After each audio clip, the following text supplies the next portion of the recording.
কোন এক শুক্রবারে বিশাল ভূমিকম্পের মধ্য দিয়ে কিয়ামতের দিন সূচনা হবে, কথাটি কতটুকু সত্য?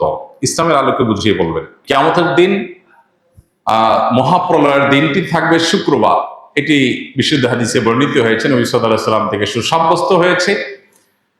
শুক্রবারের ফজিলত সংক্রান্ত একটা হাদিসে জুমার দিনে কি কি হয়েছে এবং কি কি হবে সেগুলো বলতে গিয়ে একটা পর্যায়ে এই দিনেই কিয়ামত প্রতিষ্ঠিত হবে বা মহাপ্রলয় হবে, যখন সৃষ্টি জগতের সব কিছুকে আল্লাহ তাআলা ধ্বংস করবেন, আবার পুনরায় মানুষকে, প্রাণী জগৎকে আবার সৃষ্টি করে সবার হিসাব নিকাশের মুখোমুখি করবেন, হাসর কায়েম হবে।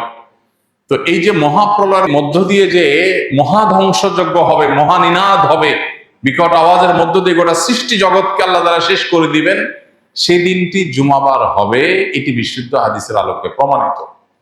এখানে একটা সূক্ষ্ম প্রশ্ন তৈরি হয়, সেটা হলো জুমার দিনে গোটা দুনিয়া ধ্বংস হবে, এটা হাদিসে আছে, অথচ গোটা পৃথিবীর সব জায়গায় একই দিনে জুমার দিন হয় না। বাংলাদেশে আমরা যখন আজকে ধরুন জুমার দিন, শুক্রবার দিন, এখন আমরা জুমার দিনে জুমা আদায় করছি, জুমার দিনে আমল করছি, ঠিক এই সময় পৃথিবীর অনেক দেশে গভীর রাত, ঘুম বা অন্য কোনো দিন, বৃহস্পতিবার।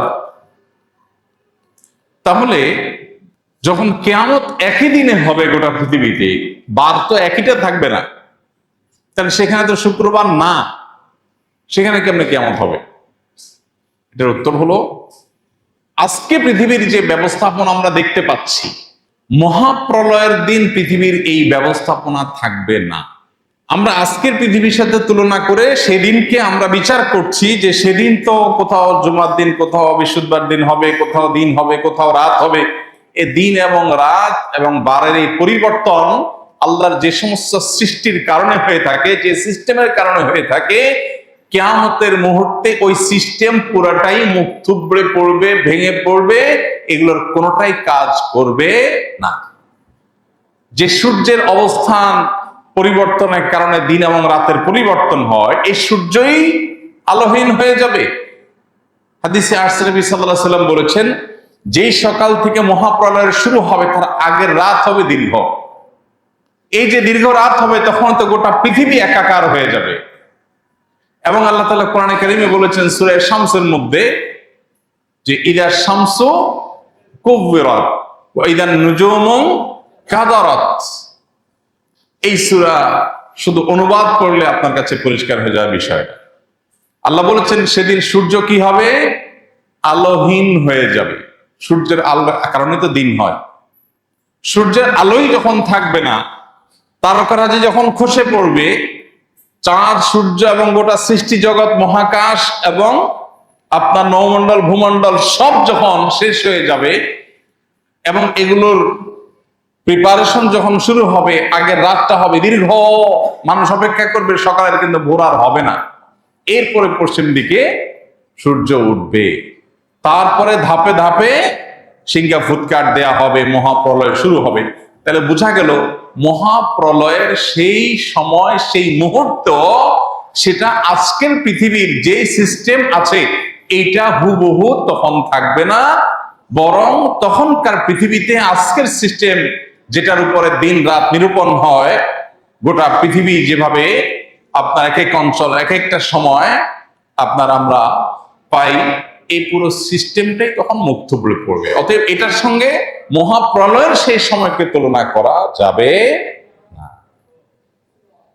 আর সবচেয়ে বড় বিষয় হলো, যখন কোনো হাদিস বিশুদ্ধভাবে প্রমাণিত হয়, তখন সে হাদিস যদি আমাদের কোনো কারণে বুঝে নাও আসে, তো আল্লাহ তাআলা ভালো জানেন কিভাবে এটা হবে, কিন্তু হবে এটুকু নিশ্চিত।